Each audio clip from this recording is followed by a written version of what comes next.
And I would like to discuss it because when we talk about policies, the first actor which jumps to mind is the government. Yes, so governments can play a very large role. They're actually a major stakeholder in introducing laws and fiscal policies. True, we agree with that. However, there is currently a lack of understanding of how the central banks can work with government and the private sector to create a new market. Welcome to the Smart Cities Council podcast and its special series with our global thought leaders. Smart Cities Council's Global Thought Leadership Team is an exclusive group of subject matter experts driving policy and standards, setting industry trends, conducting research, and building and sharing knowledge to advance our mission. My name is Fanny Meles. I am the Global Thought Leader for Youth Engagement at the Smart Cities Council, and today I welcome Dalton Chen to the podcast, who is the Global Thought Leader for Climate Mitigation. Dr. Dalton Chen is a thought leader in climate mitigation policy, including the use of digital tokens in pricing carbon. Dalton developed the global carbon reward policy and the notion of carbon quantitative easing by central banks for managing climate-related systemic risks. The global carbon reward is designed to fill the funding gap for meeting the Paris Climate Agreement and to help protect and regenerate communities and ecosystems. Dalton believes that a new market theory and policy are urgently needed to resolve the climate crisis. Dalton is a qualified civil engineer and he holds a PhD in engineering from the University of Queensland, Australia. Dalton did his doctoral research on the hydrology of coral clay in the Great Barrier Reef, and he has about 25 years of combined experience in groundwater management, environmental impact assessment, geothermal energy, and climate mitigation. Dalton presented the Global Carbon Reward at side events at COP28 Dubai and at other major conferences in London and California in 2022 and 2023. He also presented at the Bank of England in 2023. Dalton was interviewed by the Wall Street Journal, and he is publishing the new policy and economic theory on carbon pricing this year, and his nonprofit organization is looking for new praetorships to demonstrate the policy.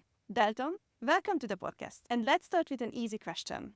What does climate mitigation mean to smart cities? Hi, Fanny. Well, first of all, thanks for inviting me on to the Smart Cities Council. And climate mitigation, what does it mean to cities in general? Well, it means a lot to cities because that's where most people live these days through the trend from shifting from the countryside to the cities. I think globally, maybe half the people live in cities now. So these are the places where people live in high density environments. So for people in cities, there is the personal experience of extreme weather events and rising temperatures. Could be heat waves if you're living in India, for example. Could be droughts, could be floods, hurricanes, depending where you live. So there's that immediate physical impact. And it's also a cultural and social and economic impact because people in cities are a bit disconnected from the environment. People in the cities generally don't grow their own food, for example. So there's a kind of an emotional and cultural concern that not only are we disconnected from the environment living in the cities, but we are also maybe spiritually and culturally disconnected from the earth. And so we want to know how can we participate in becoming more sustainable, not just for our own cities, but for the planet as a whole. So these are questions that people need to think about and translate that into local action, but in a global framework. So, in short, I would say cities are the places where solutions might emerge, but they're going to have a global framing and not just a local framing. How does this answer differ for smart cities? You know, smart cities could mean many things to different people. For me, a smart city is a city that prioritizes decarbonization and low carbon energy systems and figuring out how to implement that in a way that is compassionate to people and their lifestyles because people have to get to work. They need reliable transport. Here in Australia, for example, we're very car dependent. I just read in the news just today, actually, that the Brisbane City Council is putting forward a plan to make a flat fee for public transport of 50 cents a trip. Now, I think that's statewide, actually. So that's a good example of a smart city program. It's smart because it looks at the problem of public transport beyond simply the cost. So if we can socialize the cost for public transport in this example, it might encourage more people to travel on public transport and not use their cars so much to avoid the air pollution and the greenhouse gases. So that's a good example of a smart city to use policy to influence human behavior. And this is actually what I'm looking at, except in a global framing. And the socioeconomic relationship that I'm trying to promote is called carrots and sticks. So in the case of the bus fare or the public transport, it's not really a stick, but it is a cost to travel. And by subsidizing the cost of traveling public transport, that's a carrot, and that can solicit the kind of cooperation we need to reduce emissions. With the work I do in the carbon reward, it's a global carrot specifically targeted at different industries and sectors, including the energy sector, to decarbonize quickly as possible based on these conditional grants, these debt-free grants. And we can talk about that if you like. So in my mind, a smart city looks at the climate change problem in how it can innovate in public policies, financially, economically, knowing that it's a global problem and we need to do something locally as part of a coordinated global effort. I really like that you talk about incentive systems and that you also think in a global framework but in local actions. That sounds very forward thinking. Do you feel that this kind of incentive system thinking is coming to the foreground and there is more and more action like that? Incentive schemes have been around a long time. So economists have been looking at carbon taxes primarily for decades, maybe since the early 80s. And the problem with carbon taxes is that they don't solicit or invite enough cooperation because there are too many special interest groups that don't want to decarbonize and too many people who are afraid of the rising private cost. So whilst we do need taxes, which are sticks, and other similar sticks like cap and trade or regulations and laws, they're all necessary, but they're not moving fast enough to address this global climate crisis, which is going to be a lot worse than most people realize, unfortunately. The idea of carrots and sticks, where you introduce positive incentives, carrot, that's not new either. It's, carrots and sticks is an ancient concept. However, in economics, there is no formal explanation for how carrots can be fully utilized to manage such a complex problem as global warming in terms of the systemic risk and not just the damages and costs. So that's a very deep and somewhat complex conversation about economic theory. So we might skip that for the introduction, but I'll just say one thing. The carbon reward as a carrot, it's really quite different to what economists are familiar with.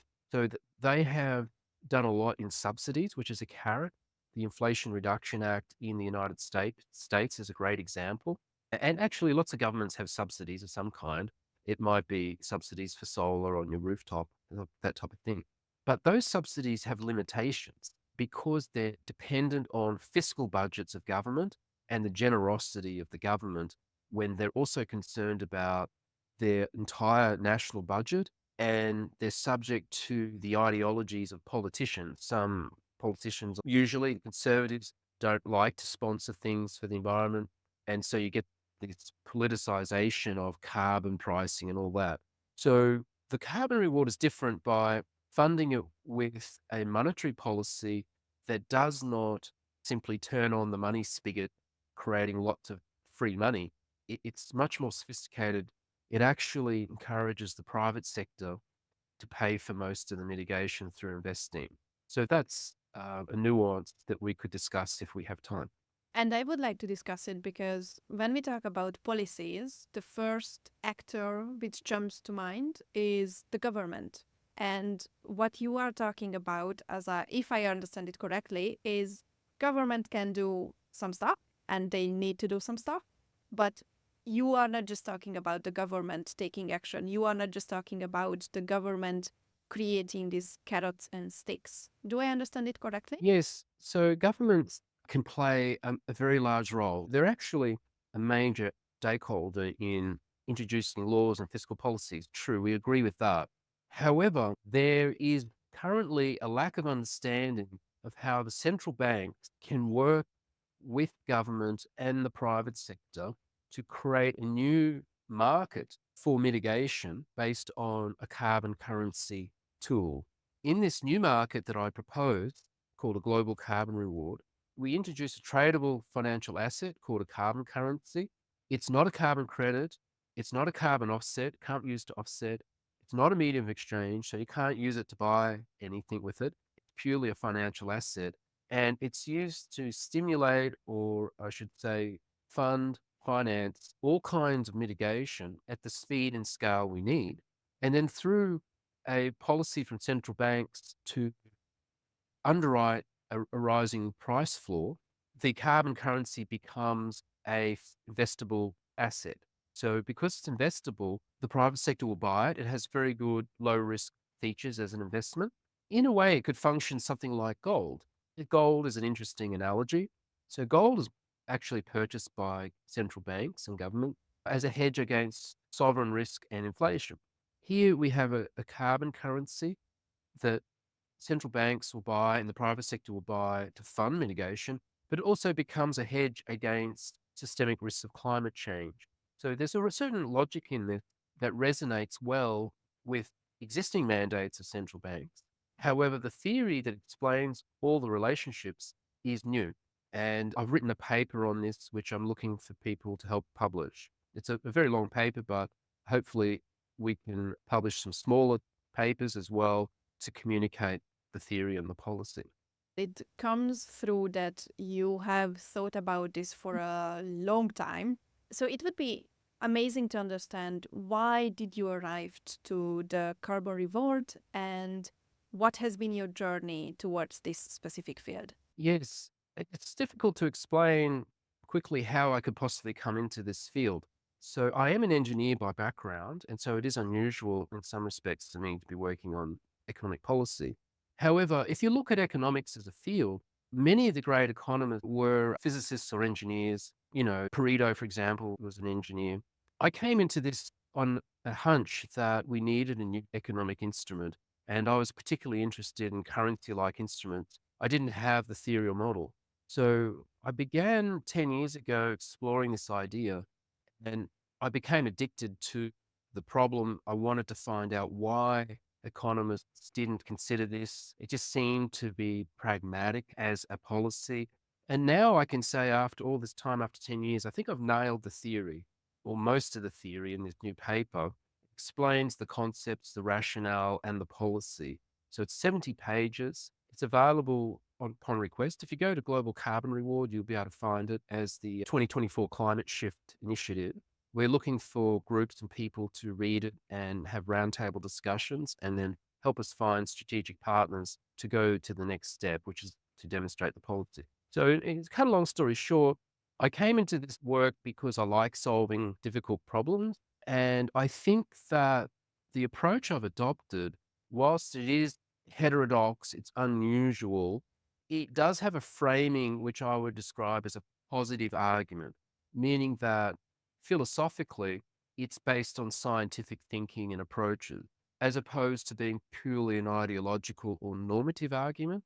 So there are a lot of normative beliefs in climate change policy and politics today, meaning that most people believe that the cause of the climate crisis is, in fact, the politicians and governments and greedy corporate. It is natural to blame politicians for most things because we don't necessarily like our politicians. And a lot of these corporates are greedy. So there are good reasons to think like that. However, what I'm saying is actually a bit different. I'm saying, look, it does look that way, but it's also very possible that the reason we're in this climate crisis is because the theoretical framework in neoclassical economics simply isn't sophisticated enough to deal with climate change, which is a much bigger problem than a normal market failure. So this market failure, I'm saying, Fanny, that it's actually a systemic market failure with particular features which are explained in the paper. Now, I assume that this is one of your biggest concerns, that economics has been misunderstanding the climate change and how it can influence the markets.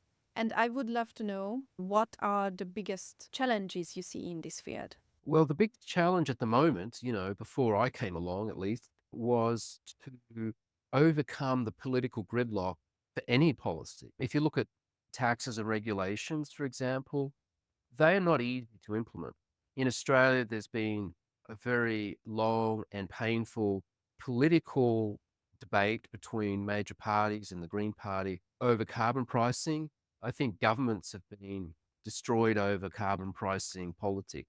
So it's a bit of a story that nobody wants to touch anymore in Australia. That's carbon pricing. So that political gridlock, what I argue is that it's not just the political system, it's the financial system, the way that our money is created and the way investments are structured around debt and interest rates, expected profit. So the lender expects to make a profit over lending or investing, and the borrower has to pay interest on debt.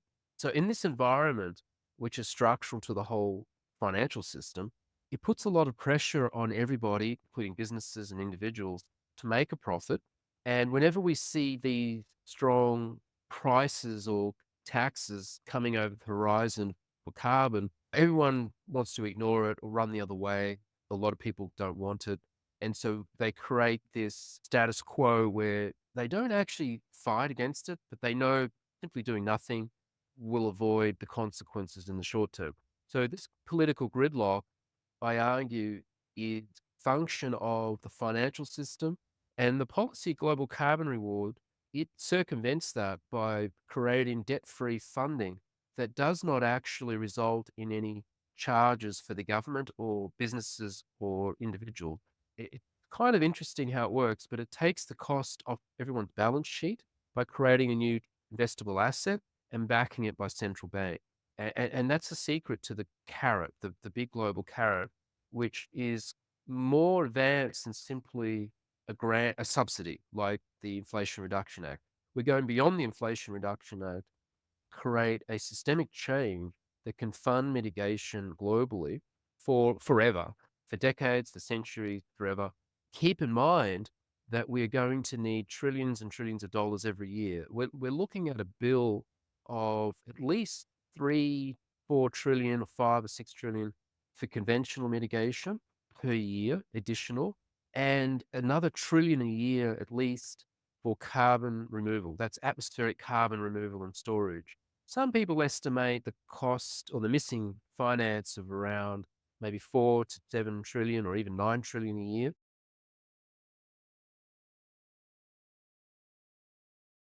It's hard to know exactly how much it will really cost, but it's going to be at least 3 to 4 trillion a year. And at that level of funding, it's difficult for any single country to manage that, or almost impossible.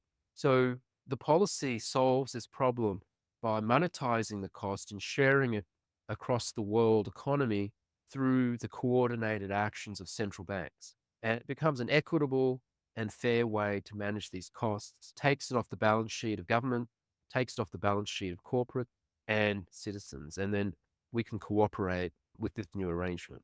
So, I assume in your mind, the global carbon reward is an opportunity. What are the biggest opportunities in climate mitigation, according to you? Well, currently, there are not too many opportunities, in the current status quo. You might think that there's a lot of opportunities in the energy sector. There are opportunities, of course. Solar is cheaper, wind is cheaper. However, the levelized cost of energy, although it might be lower or comparable than, say, renewables now are competitive with fossil fuel, that might be true. However, it's not the levelized cost of energy necessarily that determines the opportunity. It's actually the profitability, which is a function of revenue. So you have to look beyond the levelized cost of energy and look at the whole package for investors and projects before they will take the risk of expanding energy across the national grid and so on.